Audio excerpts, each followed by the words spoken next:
Hello friends, welcome to my YouTube channel SV coaching classes. और जैसा कि मैंने आपसे अपने प्रीवियस वीडियो में डिस्कशन कर लिया था मोलैरिटी, है ना, यानी मोलैरिटी का डिस्कशन पूरी तरीके से कर लिया था। मोलैरिटी संबंधित जितने भी क्वेश्चंस थे उनकी भी प्रैक्टिस मैंने करवा दी थी। आपके जेईई नीट या अन्य कॉम्पिटिटिव एग्जाम्स में जो आए हुए क्वेश्चंस थे उनको सॉल्व करवा दिया था।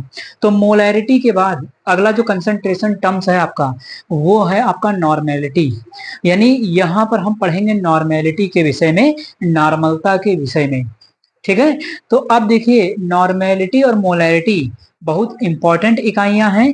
यहां से आपके क्या हैं, क्वेश्चंस आपके एग्जाम्स में आते रहते हैं। तो इसको भी थोड़ा सा ध्यान समझना है। ये मोलैरिटी से भी टफ है ना, लेकिन हम इसको ऐसा पढ़ाएंगे कि ये आसान बन जाएगा। आप इसको बस ध्यान से समझिएगा, ये आसान बन जाएगा। ठीक है, पूरी कोशिश मैं कर लूंगा इसको आपको समझाने के। वीडियो को देखने के बाद नॉर्मेलिटी संबंधी सारी समस्या आपकी समाप्त हो जाएगी। ठीक है। तो देखिए, नॉर्मेलिटी क्या है। तो जैसे मोलैरिटी मैंने आपको बताया था, सिंपल सी डिफिनेशन मैंने मोलैरिटी की आपको बताया था कि मोलैरिटी क्या होती है कि number of moles of solute dissolve in 1 litre volume of solution. बस हो गई मोलैरिटी की परिभाषा।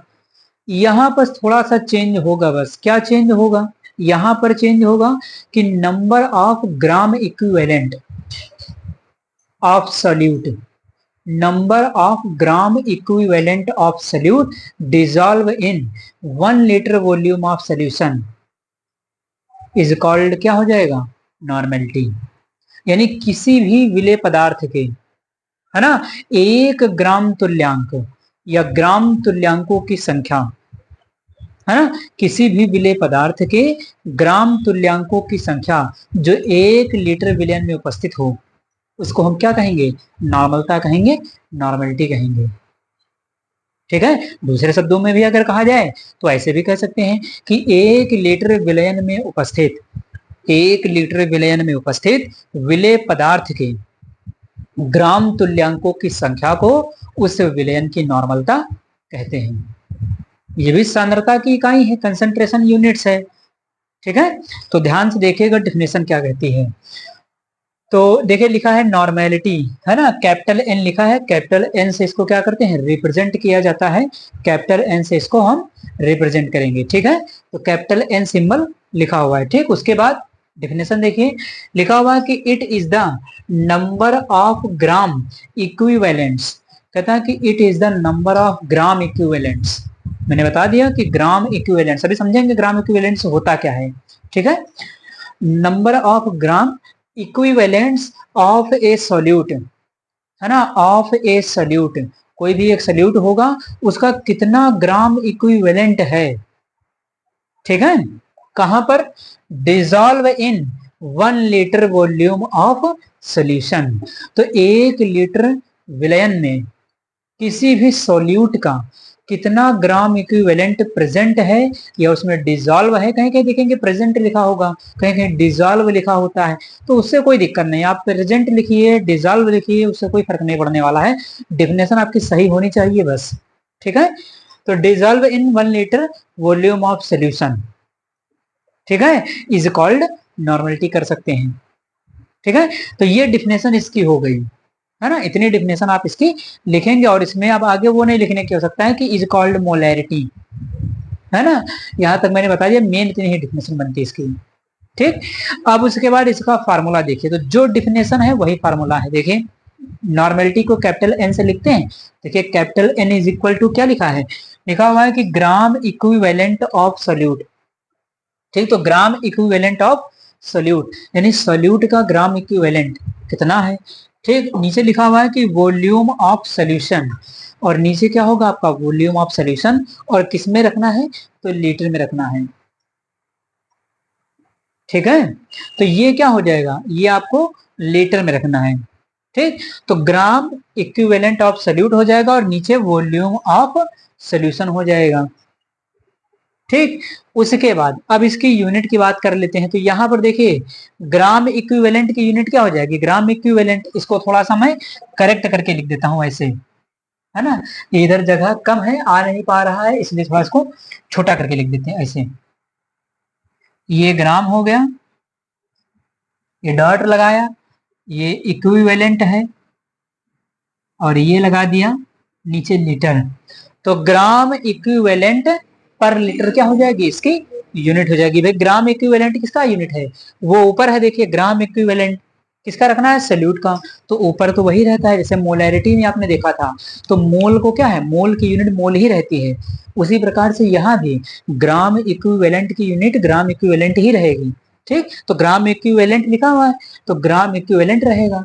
ठीक, नीचे क्या है, वॉल्यूम ऑफ सोल्यूशन किसमें है, लीटर में, तो यूनिट बन जाएगी ग्राम इक्विवेलेंट पर लीटर। ठीक है, इस तरीके से क्या है, इसका ये डिफिनेशन के अकॉर्डिंग ये इसका फॉर्मूला है, ये इसकी डिफिनेशन है, और ये इसके क्या है, यूनिट है। ठीक है, अब सवाल लगाने के लिए, है ना, सवाल हमारा इतने से काम हमारा नहीं चलेगा, इतने में बहुत सारी चीजें करना पड़ता है आपको, है कि नहीं।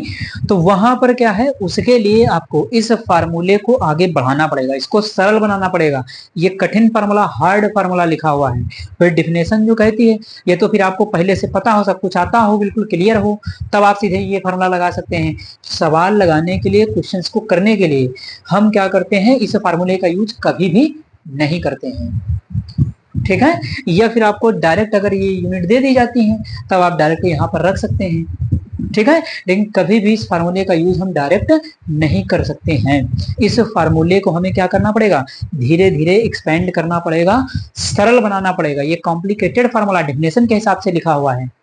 ठीक है, तो इस कॉम्प्लिकेटेड फार्मूले को हमें क्या करना पड़ता है, सिंप्लीफाई करना पड़ता है, सरल बनाना पड़ता है, ताकि क्वेश्चंस करने में, है ना, हमें क्या हो सके, आसानी हो सके। तो आप इसका स्क्रीनशॉट ले लीजिए।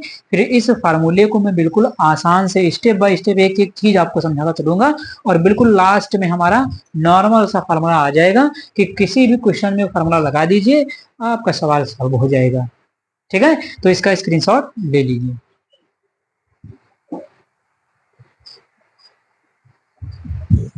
अब यहाँ पर देखिए मैंने क्या किया है कि उस मेन फार्मूले को लिख दिया है ऊपर। अब इस फार्मूले को मैं आगे बढ़ाता चलूंगा, और धीरे धीरे धीरे धीरे लास्ट में एकदम मेन फार्मूला लास्ट में आ जाएगा, जिसके द्वारा आप क्वेश्चंस को कर लीजिएगा। लेकिन इस फार्मूले से वो फार्मूला मैं कैसे बनाऊंगा उसको मैं आपको समझाने जा रहा हूँ, है ना, तो उसको ध्यान से समझ लीजिएगा। अगर लिखना होगा तो लिख भी लीजिएगा, लेकिन सवाल लगाने के लिए ये आपको जो याद रखना है वो मेन लास्ट वाला ही फार्मूला रहेगा आपका। ठीक है, लेकिन मैं समझा दूंगा पूरा फार्मूला। देखिए, normality is equal to gram equivalent of solute. अब ये ग्राम इक्विवेलेंट क्या होता है ना, ये देखिए लिखा है ग्राम इक्विवेलेंट। ठीक है, तो सबसे पहले मैं इसी को बताता हूं कि ग्राम इक्विवेलेंट क्या होता है। तो ध्यान से देखिए, ग्राम इक्विवेलेंट जो आपका होता है ना, ग्राम इक्विवेलेंट, ग्राम इक्विवेलेंट बराबर, ध्यान से देखिएगा, है ना, ये होता है कि वेट, वेट ऑफ सल्यूट, और अपॉन में इक्विवेलेंट वेट, इक्विवेलेंट वेट। ठीक है, ये देखिए, तो ग्राम इक्विवेलेंट अगर निकालना होता है तो हम क्या करते हैं, ग्राम इक्विवेलेंट निकालने के लिए किसी भी कंपाउंड का या किसी भी सॉल्यूट का हम क्या करते हैं, वेट ले लेंगे, उसका वेट ले लेंगे, और क्या करेंगे, और उसका हमें इक्विवेलेंट वेट, है ना। इक्विवेलेंट वेट क्या होता है, अब एक नई चीज आ गई, इक्विवेलेंट वेट क्या होता है तो उसको भी समझिए। इक्विवेलेंट वेट जो होता है आपका, इक्विवेलेंट वेट, है ना, देखिए थोड़ा सा मैं शॉर्टकट में लिखता चल रहा हूँ। देखिए इक्विवेलेंट वेट को इक्यू लिख दिया, यहाँ पर इक्यू लिख दिया, तो उसमें कंफ्यूज ना होइएगा, पूरा लिखना चाहे तो लिख लीजिएगा। ठीक है, और एक चीज बता दें, कहीं कहीं पर या कुछ लोग इसको मास लिख देते हैं, इक्विवेलेंट मास, तो मास शब्द का यूज करेंगे बहुत लोग, तो कोई दिक्कत नहीं उससे, आप चाहे मास यूज करिए या वेट यूज करिए, कोई फर्क नहीं पड़ने वाला। यहाँ फिजिक्स नहीं पढ़ रहे हैं कि मास ले लिया तो कुछ बदल जाएगा, वेट ले लिया तो कुछ बदल जाएगा, कुछ नहीं बदलने वाला है। ठीक है, यहाँ चाहे मास लिखिए चाहे वेट लिखिए, कोई फर्क नहीं पड़ने वाला है। जहां पर डिफरेंस लेना होगा वहां पर मैं आपको बता दूंगा। ठीक है, तो चाहे यहाँ पर मास लिखिए चाहे वेट लिखिए, कोई फर्क नहीं पड़ने वाला है, कोई दिक्कत यहाँ पर नहीं आएगी। ठीक है, तो चाहे मास लिखा जाए चाहे वेट लिखा जाए। ठीक, तो इक्विवेलेंट वेट क्या होता है, तो यहाँ पर होता है कि चलिए, तो अब उसके बाद देखिएगा, मैंने मेन फार्मूला ले लिया है, ऊपर ऊपर लिखा हुआ मेन फार्मूला है। अब उसकी जगह पर हम क्या क्या कर सकते हैं, है ना, उसको देखना है यहाँ पर। तो ध्यान से देखें, normality is equal to gram equivalent of solute upon में वॉल्यूम ऑफ सोल्यूशन हो जाएगा। ये मेन फार्मूला है, ठीक है। उसके बाद ग्राम इक्विवेलेंट क्या होता है, देखिए ये जो ग्राम इक्विवेलेंट है, उस ग्राम इक्विवेलेंट को कैसे कैलकुलेट करते हैं, क्या फार्मूला होता है। तो ग्राम इक्विवेलेंट बराबर होता है वेट ऑफ सोल्यूट अपॉन में इक्विवेलेंट वेट ऑफ सोल्यूट। तो ये जो ग्राम इक्विवेलेंट है ना, इसका ये फार्मूला होता है। यानी किसी भी कंपाउंड का आपको वेट पता चल जाए, उसका इक्विवेलेंट वेट पता चल जाए, तो आप वहां से इसका ग्राम इक्विवेलेंट निकाल सकते हैं, ठीक। उसके बाद अब ये देखिए इक्विवेलेंट वेट आ गया। अब ये इक्विवेलेंट वेट क्या होता है, तुल्यांकी भार कहते हैं इसको हिंदी में, ठीक है। तो तुल्यांकी भार, अब ये इक्विवेलेंट वेट कैसे निकाला जाएगा, तो इक्विवेलेंट वेट का फार्मूला है मॉलिक्यूलर वेट ऑफ कंपाउंड, ठीक। तो मॉलिक्यूलर वेट ऑफ कंपाउंड है, ये molecular weight of compound upon में एन फैक्टर है, ठीक है। तो एन फैक्टर ये हो गया, मॉलिक्यूलर वेट ही हो गया। अब एन फैक्टर क्या होता है, एन फैक्टर देखिए लिखा नंबर ऑफ पॉजिटिव और नेगेटिव चार्ज, है ना। तो नंबर ऑफ पॉजिटिव और नेगेटिव चार्ज आफ्टर डिसोसिएशन, है ना, आफ्टर डिसोसिएशन ये भी लिखना चाहें तो लिख सकते हैं, है ना, आफ्टर डिसोसिएशन, आफ्टर डिसोसिएशन, है ना, आफ्टर डिसोसिएशन। या कहीं कहीं देखेंगे किताब वगैरह में लिखा होता है एसिडिटी और बेसिसिटी। एन फैक्टर क्या बताता है, एन फैक्टर एसिडिटी बेसिसिटी, है ना, इस तरीके से भी लिखा होता है। तो एसिडिटी का मतलब क्या है, एसिडिटी का मतलब है कोई भी बेस जितना OH माइनस रिलीज करता है वो इसकी क्या है, एसिडिटी है। कोई भी एसिड जितना H प्लस रिलीज करेगा, H प्लस निकालेगा, H प्लस त्याग करेगा, वो इसकी क्या है, बेसिसिटी। तो एसिड के लिए बेसिसिटी कहते हैं और बेस के लिए एसिडिटी कहते हैं। तो एक दूसरे का जस्ट उल्टा है। जैसे H2SO4 है सल्फ्यूरिक एसिड, है ना, सल्फ्यूरिक एसिड कैसे टूटता है, देखिए H2SO4 ऐसे टूटता है ना, 2H प्लस और SO4 डबल माइनस, इसने 2H प्लस त्याग कर दिया। तो कोई भी एसिड जितना H प्लस निकालता है, जितना H प्लस त्याग करता है, वो इसकी क्या है, बेसिसिटी। तो बेसिसिटी कितनी होगी इसकी, 2H प्लस निकाला है तो 2 हो जाएगी। तो N की वैल्यू कितनी है, तो N फैक्टर जो है वो एसिडिटी और बेसिसिटी भी बता सकता है। ऐसा भी किताबों में लिखा होता है, मिलेगा आपको लिखा हुआ, तो उसमें घबराने की आवश्यकता नहीं है। कोई भी एसिड जितना H प्लस त्याग कर सकता है वो उसकी बेसिसिटी है। कोई भी बेस जितना OH माइनस त्याग करता है वो उसकी क्या है, एसिडिटी है। तो एसिडिटी या बेसिसिटी भी ये बताता है, या फिर मैंने लिख दिया नंबर ऑफ पॉजिटिव और नेगेटिव चार्ज आफ्टर डिसोसिएशन। कोई कंपाउंड टूटने के बाद, देखिए मैंने तोड़ दिया, डिसोसिएशन का मतलब क्या है, टूट गया, तोड़ना। तो देखिए टूट करके ये बनता है, तो कितना प्लस और माइनस आया है, तो 2 प्लस आया 2 माइनस आया। तो हमें केवल उनके नंबर लेना है, उनका सिंबल नहीं लेना है, उनका साइन नहीं लेना है। तो यहां से n की वैल्यू कितनी हो जाएगी, n की वैल्यू 2, है ना। दोनों को लेना नहीं है, किसी एक को। देखिए बीच में क्या लिखा है, और का मतलब क्या होता है, अथवा। ये तो आप पॉजिटिव चार्ज को ले लीजिए या तो आप निगेटिव चार्ज को ले लीजिए, दोनों में से कोई एक चार्ज लेना होता है। दोनों को नहीं लेना है कि 2 पॉजिटिव ले लें 2 नेगेटिव जोड़ के 4 ना दें, n की वैल्यू 4 हो गई, वो गलत है। यहाँ पर देखिए लिखा क्या, और का मतलब क्या, अथवा। ये तो पॉजिटिव चार्ज लीजिए या तो निगेटिव चार्ज लीजिए, हाँ, केवल चार्ज लेना है, उसका सिंबल लेना भी नहीं है, ये भी ध्यान रखना। n की वैल्यू कितनी हो गई, 2। इस तरीके से इसको करते हैं। तो ये एसिड था, तो इसके लिए इसको क्या कहेंगे, बेसिसिटी। तो n किसको बता दिया, यहाँ पर बेसिसिटी को बता दिया। अगला एग्जांपल देखिए, जैसे मैंने ले लिया AlCl3। देखिए AlCl3 इसको तोड़िए, ये ऐसे टूटेगा, Al और 3Cl माइनस और यहाँ 3 प्लस, ये ऐसे टूटेगा।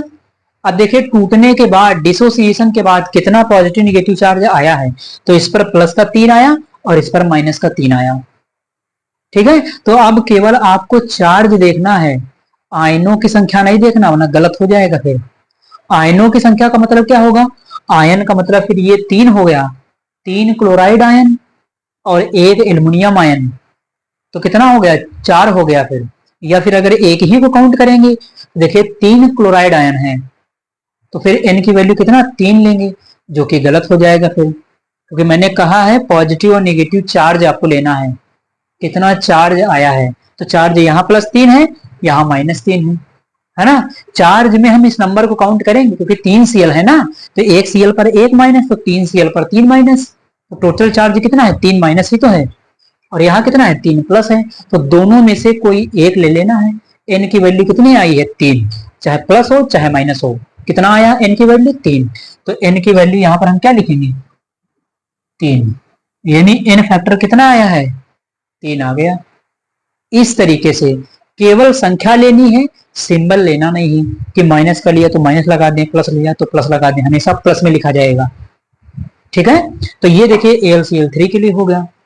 एक एग्जांपल और बता देते, जैसे आपका MgOH का होल ट्वाइज है, ये ऐसे टूटता है Mg डबल प्लस और 2 OH माइनस। अब देखिए MgOH क्या है, ये एक बेस है, ये एक क्षार है। अब कोई भी क्षार जितना OH माइनस त्याग करेगा, जितना OH माइनस निकालेगा, वो उसकी क्या होती है, एसिडिटी। क्षार के लिए एसिडिटी और एसिड के लिए बेसिसिटी। ठीक, तो ये क्षार है, 2 निकाल लिया, तो इसकी क्या हो जाएगी, एसिडिटी। कितनी एसिडिटी आई है, जितना OH निकाला होगा। कितना OH निकाला है, 2, तो एसिडिटी कितनी है, 2। N की वैल्यू कितनी आई, 2। पॉजिटिव निगेटिव वाले से भी लगा लीजिए, तो पॉजिटिव कितना है, +2, निगेटिव कितना है, -2, तो N की वैल्यू कितनी आ गई, 2। तो यहाँ पर N की वैल्यू कितनी हो गई, 2। और अगर कहना चाहेंगे तो ये है क्या, ये था एक बेस, ये तो सॉल्ट है, AlCl3 तो सॉल्ट है, तो सॉल्ट के केस में एसिडिटी और बेसिसिटी तो आएगी नहीं। एसिडिटी और बेसिसिटी किस में आएगी, केवल एसिड और बेस में। ठीक, तो ये एसिड था, तो ये बेसिसिटी है इसकी, ये बेस है तो ये इसकी एसिडिटी है। ठीक, दोनों में कितनी वैल्यू आई, 2 वैल्यू आई, और यही है एन फैक्टर। तो एन फैक्टर एसिडिटी को बताता है, बेसिसिटी को बताता है, या फिर सबसे आसान कहिए पॉजिटिव और नेगेटिव चार्ज आप ले लीजिए, ना एसिडिटी से मतलब ना बेसिसिटी से मतलब। कोई कंपाउंड टूट करके अभी कितना टूट रहा है, कितना चार्ज दे रहा है, ये चीज फिर आपको आनी चाहिए। ये नहीं आता होगा तो फिर नहीं कर पाएंगे इसको। कोई कंपाउंड और दे दे, NaOH दे दे, KCl दे दे, NaCl दे दे, तो ये कंपाउंड किस प्रकार से टूटते हैं ये तो आपको पता हो कि NaCl जो है Na प्लस Cl माइनस में टूटता है, 1 प्लस 1 माइनस देता है, तो N की वैल्यू वहां पर कितनी हो जाएगी, 1 है कि नहीं। KCl है, K प्लस Cl माइनस में टूटता है, तो 1 प्लस 1 माइनस आया तो N की वैल्यू कितनी हो जाएगी, 1। इस तरीके से तो ये आपको पता होना चाहिए कि कौन कंपाउंड कितना टूट करके प्लस माइनस बनाता है। ठीक, तो इस तरीके से हम N की वैल्यू निकाल लेते हैं। तो आप इतने का स्क्रीनशॉट ले लीजिए, फिर इसी के आगे मैं आपको समझाता हूं। तो आपने स्क्रीनशॉट ले लिया होगा। अब उसके बाद देखिए, अब हमें क्या करना है, अपने मेन फार्मूले पर पहुंचना, जिसके द्वारा हम सवाल लगाएंगे, क्वेश्चन लगाएंगे। ठीक है, तो देखिए यहाँ पर लिखा है ग्राम इक्विवेलेंट, मेन फार्मूला यही है। अब इन सब की वैल्यू उठा करके, इन लोगों की वैल्यू उठा करके हम यहाँ पर पुट करेंगे इस फार्मूले में, और इसी फार्मूले से मेन फार्मूला हमारा बनेगा। ठीक है, सारा लिखिए या ना लिखिए उससे कोई फर्क नहीं पड़ता है, लेकिन मैं आपको समझाने के लिए ये सब बता रहा हूँ ताकि आपको समझ में आ जाए कि कहाँ से मेन फार्मूला आया है। ठीक है, बाकी आप मेन फार्मूले को याद कर लीजिएगा। ठीक, देखिए ध्यान से इसको। तो यहां से क्या करना है फिर, N इज इक्वल टू, अब देखिए क्या है, ग्राम इक्विवेलेंट। ग्राम इक्विवेलेंट क्या होता है, ग्राम इक्विवेलेंट बराबर ये, तो जहां पर ग्राम इक्विवेलेंट इस फार्मूले में लिखा है वहां पर ये लिख सकते हैं, तो लिख दीजिए इसको। क्या लिखा है कि वेट ऑफ सॉल्यूट। ठीक, वेट ऑफ सॉल्यूट, और नीचे क्या है, इक्विवेलेंट वेट, तो ऑब्लिक का सिंबल लगाया, इक्विवेलेंट वेट। थोड़ा शॉर्टकट में लिख देते हैं, है ना, तो लिखने में ज्यादा समय लग रहा, तो इक्विवेलेंट वेट लिख दिया। ठीक, ये देखिए नीचे क्या होगा, वॉल्यूम ऑफ सॉल्यूशन, तो वॉल्यूम ऑफ सॉल्यूशन लीटर में, ये हो गया। अब देखिए ये वाला फॉर्मूला, जब इस वाली वैल्यू को मैंने कहा पुट किया, इसके अंदर पुट किया। ठीक, इसके अंदर इस वाली वैल्यू को इसमें पुट किया तो ये वाला फॉर्मूला बना। अब इसमें देखिए क्या है, इक्विवेलेंट वेट। अब ये इक्विवेलेंट वेट क्या है, तो देखिए ये देखिए लिखा है इक्विवेलेंट वेट। अब इस वाले की वैल्यू हम यहाँ पर पुट कर देंगे, है ना, यानी इस वाले को हम कहाँ पर, यहाँ ले आएंगे, इसकी जगह पर ला करके रखिए, इसकी जगह पर रखेंगे तो फार्मूला एक स्टेप और आगे बढ़ेगा। ठीक, ध्यान से समझिए। तो N इज इक्वल टू क्या बनेगा, देखिए ये तो वही रहेगा, वेट ऑफ सॉल्यूट, है ना, उसके बाद इक्विवेलेंट, इक्विवेलेंट की जगह पर क्या है देखिए ऊपर लिखा हुआ है molecular weight of solute. On में मॉलिक्यूलर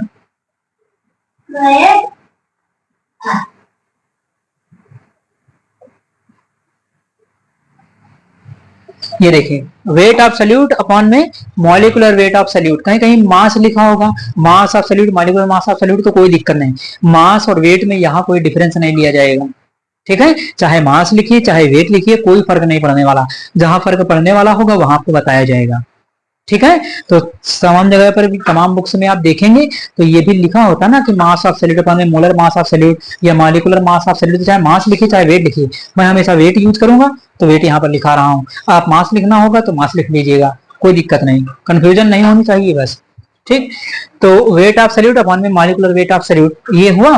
और उसके बाद देखिए क्या है molecular weight of compound. Compound का मतलब क्या है, यहाँ पर सॉल्यूट की बात कर रहे हैं ना, इसलिए कंपाउंड की जगह पर मैंने सॉल्यूट लिख दिया है, भाई सॉल्यूट की बात करेंगे ना सवाल के अंदर।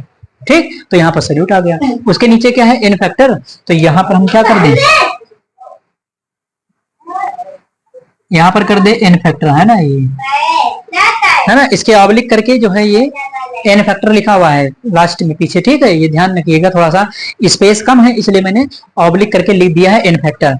ठीक, और नीचे क्या रहेगा volume of solution, volume of solution किसमें, लीटर में। ये देखिए तो इस वाले फार्मूले को इसमें रखा तब जा करके ये बना। यहां तक ये फार्मूला हो गया है ना, मैंने क्या किया इसकी वैल्यू रख दिया और ये बन गया आपका एन फैक्टर, इतना फार्मूला बन गया। अब इसको क्या करें, इतना बड़ा फार्मूला हम लगा नहीं सकते, सवाल लगाने के लिए इसको भी शॉर्टकट कर लिया जाए, है ना। तो यहाँ पर क्या करेंगे इसको, अब देखिए यहाँ पर स्पेस कम है, इसको मैं शॉर्टकट करके इस साइड में लिख देता हूँ यहाँ पर, है ना। तो इस साइड में मैं लिख देता हूँ इसको यहाँ पर, है ना, इधर लिखा रहेगा। देखिए नॉर्मेलिटी क्या है एन है, तो कैपिटल एन लिख दिया। ठीक, अब ये शॉर्टकट में कर रहे हैं इसको, तो एन हो गया weight of solute, weight of solute small W से लिखने, तो स्मॉल डब्ल्यू हो गया। ठीक, और ये क्या है ये क्या है molecular weight of solute upon में एन फैक्टर, ये क्या था इक्विवेलेंट वेट, है ना। तो अगर लिखना चाहें तो ये ई लिख सकते हैं, ये बन जाएगा, ये इक्विवेलेंट वेट लिखा है, यहाँ पर इसकी वैल्यू रखा था तो ये आया था। नीचे क्या है वॉल्यूम है, तो वी हो गया और किसमें रखना है लीटर में। तो एक फार्मूला देखिए आपका ये बन गया। ठीक, एक फार्मूला आपका ये बन गया। इसको अगर और सुधारना चाहें और करना चाहें तो और भी बढ़ा सकते हैं। ये इक्विवेलेंट वेट है, एन फैक्टर करके भी कर सकते हैं, देखिए कैसे एन हो जाएगा। अब ये ई क्या होता है, देखिए ई, ये आपका क्या है इक्विवेलेंट वेट, क्या है ये देखिए मॉलिक्यूलर अपॉन में एन फैक्टर, है ना। तो यहाँ पर क्या कर सकते हैं, देखिए स्मॉल डब्ल्यू, ई की जगह पर क्या आ सकता है, देखिए ई की जगह पर आएगा स्मॉल एम अपॉन एन, है ना, और इसको यहाँ लिखा जाए ऐसे, इस तरीके से बनेगा। अब उसके बाद क्या करना है नीचे वॉल्यूम, वॉल्यूम किस में रखना है लीटर में। अब इसको रीअरेंज कर लिया जाए, रीअरेंज करने के बाद एम कहाँ हो जाएगा नीचे आ जाएगा, एन कहाँ चला जाएगा ऊपर। तो यहां से ये भी बन सकता है, देखिए N is equal to small W into small N, ये बन जाएगा और नीचे क्या आ जाएगा एम, तो एम इंटू वी किसमें रहेगा लीटर में। तो ये भी फार्मूला क्या है आपके सवाल लगाने के लिए। तो सवाल लगाने के लिए चाहे ये यूज करिए या ये यूज करिए, दोनों से आंसर क्या आएगा सेम आएगा। बस ये वाला यूज करेंगे तो यहाँ पर ई क्या है, तो लेंथी भार है, इक्विवेलेंट वेट है, इसको निकालना पड़ेगा। ठीक है, इक्विवेलेंट वेट कहाँ से निकालेंगे, इससे। देखिए मॉलिक्यूलर वेट चाहिए, एन फैक्टर चाहिए, एन फैक्टर निकालना मैंने आपको सिखाई दिया है, तो वहां से निकाल के सीधे यहाँ रख दीजिए, आपको आंसर मिल जाएगा। ठीक है, तो इस तरीके से क्या कर सकते हैं आप इसको सॉल्व कर सकते हैं, इनके सारे क्वेश्चंस आप लगा सकते हैं। ठीक है, तो आप इसका स्क्रीनशॉट ले लीजिए, इसके आगे की डिस्कशन मैं आपसे करता हूं।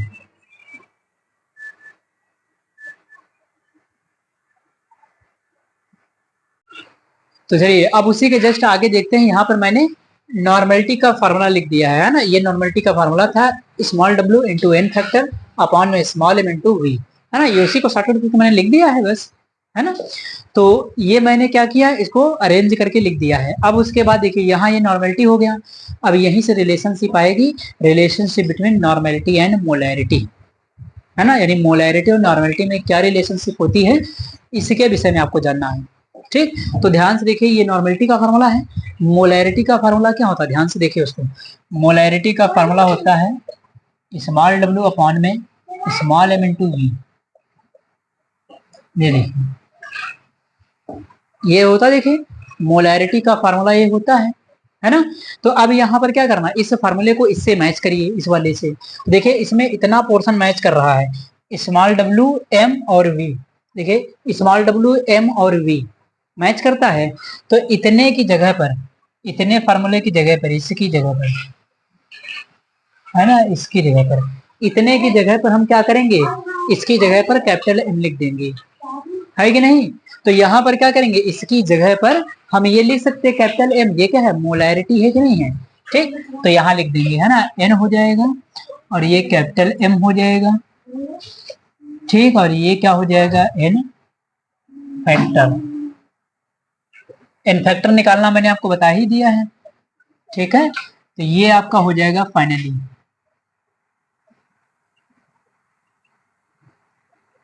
है ना, ये फार्मूला है। ठीक, ये हो जाएगा नॉर्मेलिटी बराबर एम इंटू एन फैक्टर। ठीक, normality is equal to M into N factor, यानी normality is equal to molarity into N factor. N factor कैसे निकाला जाएगा, मैंने आपको डिटेल में सिखा ही दिया है कि टूटने के बाद कोई भी कंपाउंड जितना प्लस आयन या माइनस आयन की संख्या बनाता है, वही आपका क्या हो जाता है, एन फैक्टर हो जाता है। एसिड के केस में बेसिसिटी, बेस के केस में एसिडिटी। ठीक है, तो जस्ट एक दूसरे का अपोजिट होता है। ठीक, तो ये बात हो गई। अब उसके बाद आपको मिलती है different normal concentrations. Different normal concentrations क्या है, तो विभिन्न प्रकार की नॉर्मलताएं आपको दी जाती है। जैसे आपने मोलैरिटी में मैंने आपको पढ़ाया था, decimolar, semimolar, centimolar, millimolar, bimolar. उसी प्रकार से यहाँ भी होता है, by normal, deci normal, senti normal, milli normal, semi normal, है ना। वही सारी चीजें आपको यहाँ भी देखनी है, तो ध्यान से देखिए इसको। फिर क्या करना है, तो नॉर्मल का मतलब, जैसे नॉर्मल कहा गया तो केवल नॉर्मल का मतलब है नॉर्मलिटी कितनी होती है, 1, यानी 1n। और अगर n बराबर लिखना चाहे तो आप यहाँ पर 1 कर सकते हैं, नॉर्मलिटी कितनी है, 1, है ना। तो केवल एक नॉर्मल जब कहा गया, है ना, कि 1 नॉर्मल है, मैंने यहाँ 1 लिख दिया जाए, तो 1 नॉर्मल के लिए इस तरीके से लिख सकते हैं। ठीक, उसके बाद बाई नॉर्मल के लिए आप क्या करेंगे, बाई नॉर्मल। तो बाई नॉर्मल के लिए आप क्या करेंगे, बाई नॉर्मल का मतलब है, बाई का मतलब कितना होता है, 2, नॉर्मलिटी का मतलब नॉर्मल था। तो यहाँ से n बराबर कितना हो जाएगा, 2, है ना। इस तरीके से सवाल में लिखा होगा। ठीक है, इस तरीके से आपको लिखना, उसका मतलब क्या, n का मान वही रख लेना है बस। ठीक, उसके बाद आपको सेमी नॉर्मल मिलता है, सेमी नॉर्मल। तो सेमी कंडक्टर क्या होता है, अर्धचालक। अर्धचालक होता है आधा, आधा का मतलब 1/2। ठीक, तो सेमी नॉर्मल किस कैसे लिखा जाएगा, सेमी नॉर्मल ऐसे लिखा होता है n/2। इसको कैसे लिखेंगे, n बराबर 1/2। बस केवल n हटा रहे हैं बस, और कुछ कर ही नहीं रहे उसकी जगह पर। तो ये देखिए सेमी नॉर्मल बन गए। ठीक, इसके अलावा कुछ जो बचे हुए हैं वो इधर लिख देते हैं।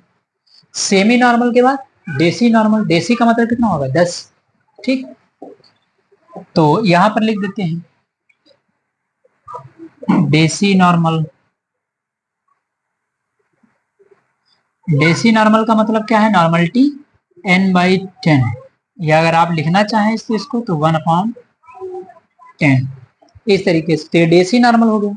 उसके बाद सेंटी नॉर्मल, फिर सेंटी नॉर्मल आ जाता है, सेंटी नॉर्मल। सेंटी नॉर्मल कितना होगा, n/100, है ना, ये n/100 होगा। अब यहां से इसको अगर लिखना चाहे तो n बराबर 1/100 बन जाएगा। उसके बाद मिली नॉर्मल बन जाएगा। मिली नॉर्मल कितना होगा, तो मिली नॉर्मल जो आपका बनेगा, मिली नॉर्मल बनता है n/1000, है ना। मिली नॉर्मल कितना बनेगा, n/1000। इसको भी ऐसे लिखना चाहें तो n बराबर 1/1000। ठीक है, तो इस प्रकार से, है ना, 1 normal, bi normal, deci normal, semi normal, senti normal, मिली नॉर्मल, सारे आपके यहाँ पर मैंने आपको लिख करके बता दिए कि इस तरीके से कहा जाएगा कि find the molarity of deci normal H2SO4 solution, है ना। Find the molarity of deci molar H2SO4 solution. तो जब डेसी मोलर सेंटीमोलर सीधे कह देगा सवाल के अंदर, तो वहां के लिए आपको ये याद करना पड़ेगा, और उसको बगैर याद किए काम नहीं चल सकता है, ठीक है। तो ये आपको समझ में आ गया होगा relationship between molarity and normality.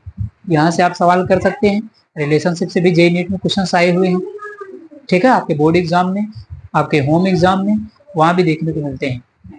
तो ये हो जाते हैं आपके इतने सारे टॉपिक। इसके आप क्या करिए कि इसका स्क्रीनशॉट ले लीजिए, फिर इसके आगे की वो डिस्कशन मैं आपसे करता हूँ। तो चलिए अब यहाँ पर क्या करते हैं कि जो नॉर्मलिटी इक्वेशन है आपकी उसको देख लेते हैं ना। देखिए ये जो फार्मूले आपके हैं वो जेईई नीट के हिसाब से इंपॉर्टेंट है ना। ये जेईई में आपके पूछे गए यहाँ से काफी क्वेश्चंस निकल करके उसमें आते हैं, बनते रहते हैं ना, कि जब एसिड को एसिड में मिलाया जाए, बेस को बेस में कंबाइन किया जाए, है ना, और या फिर एसिड को बेस में मिक्स कर दिया जाए, यानी डिफरेंट डिफरेंट और सेम सेम वालों के लिए ये दोनों अलग अलग फार्मूले हैं तीनों, ठीक है। तो नॉर्मलिटी इक्वेशन, तो देखिए नॉर्मलिटी इक्वेशन जैसे आपने मोलैरिटी इक्वेशन पढ़ा था M1 V1 बराबर M2 V2, वैसे नॉर्मलिटी इक्वेशन भी होती है N1 V1 बराबर N2 V2, ठीक है। तो फार्मूले में यही डिफरेंस है दोनों में, N1 V1 बराबर N2 V2। इन सभी का डेरिवेशन भी है, लेकिन डेरिवेशन कभी भी आपके एग्जाम में नहीं आता है ना, इसलिए मैंने डेरिवेशन नहीं करवाया। डेरिवेशन करने में भी मैं काफी समय लगेगा, हो जाएगा, डेरिवेशन से ही आते फार्मूले, लेकिन डायरेक्ट आपको इनको केवल फार्मूले याद रखना है, इसे सवाल लगाने हैं, इनका डेरिवेशन आप करने के लिए नहीं आएगा, ठीक है। तो N1 V1 बराबर N2 V2 नॉर्मलिटी इक्वेशन का हो गया। उसके बाद normality of mixture, normality of mixture जैसे मोलैरिटी ऑफ मिक्सचर थी, मैंने बताया था आपको, वैसे नॉर्मलिटी ऑफ मिक्सचर भी होती है। क्या होती है? N is equal to N1 V1 plus N2 V2 upon में V1 प्लस V2। अब ये N1 V1 V2 ये सब क्या है? तो N1 जो आपकी है इनिशियल नॉर्मेलिटी है, N2 जो है वो फाइनल नॉर्मेलिटी है, V1 क्या है? इनिशियल वॉल्यूम है, V2 क्या है? फाइनल वॉल्यूम है।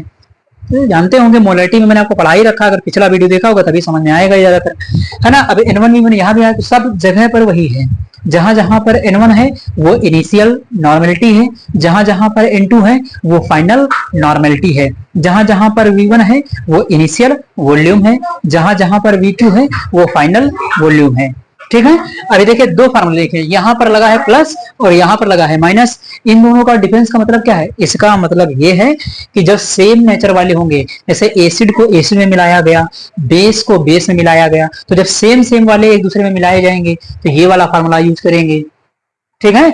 जब डिफरेंट डिफरेंट वाले एक एसिड को एक बेस के अंदर मिला दिया गया और आपसे पूछा गया कि नॉर्मलिटी ऑफ मिक्सचर बताइए, तब आपको ये फार्मूला यूज करना है, N is equal to N1 V1 minus N2 V2 upon में V1 प्लस V2।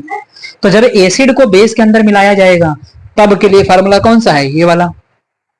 एसिड को एसिड में मिलाया गया, बेस को बेस में मिलाया गया, यानी सेम वाले को सेम वाले में मिलाया गया, तब आप फार्मूला यूज करेंगे नॉर्मलिटी ऑफ मिक्सचर के लिए ऐड करने वाला। तो सब्सट्रैक्ट करने वाला जब डिफरेंट डिफरेंट नेचर के हों, एसिड को बेस में मिलाया जाए, बेस को एसिड में मिलाया जाए, तो आप माइनस वाला यूज करेंगे, और जब एसिड को एसिड में या बेस को बेस में मिलाया जाए तो आप ऊपर वाला ये फार्मूला यूज करेंगे, ठीक है। अगर लिखना भी चाहें तो ये लिख लीजिएगा for different nature, for different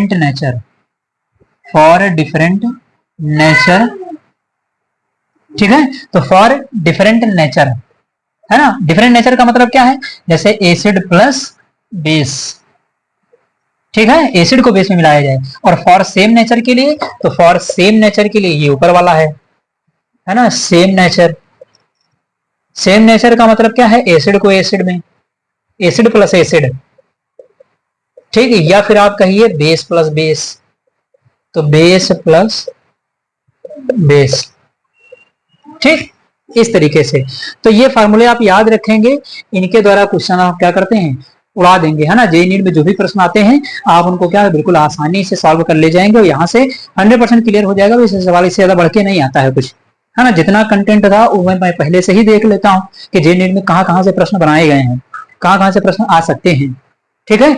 उसी हिसाब से मैं इसको तैयार कर लेता हूँ और आपको यहाँ पर आकर के बता देता हूँ, ठीक। तो आज का टॉपिक रहा नॉर्मलिटी, नॉर्मलता था, जहां पर मैंने इसकी परिभाषा, उसके सारे फार्मूले और जितने भी विभिन्न कंसंट्रेशन टर्म्स होते हैं वो भी मैंने आपको बता दिया है।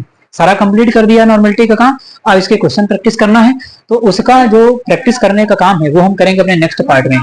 ठीक है, तो उम्मीद करता हूं कि आज जो मैंने आपको पढ़ा दिया है वो समझ में आया हुआ होगा। और अगर चैनल पर नए, चैनल को सब्सक्राइब करिए, वीडियो को लाइक करिए और शेयर करते रहिए। तो चलिए पढ़ाई करते रहिए, मिलते हैं नेक्स्ट लेक्चर में। Thanks for watching this video.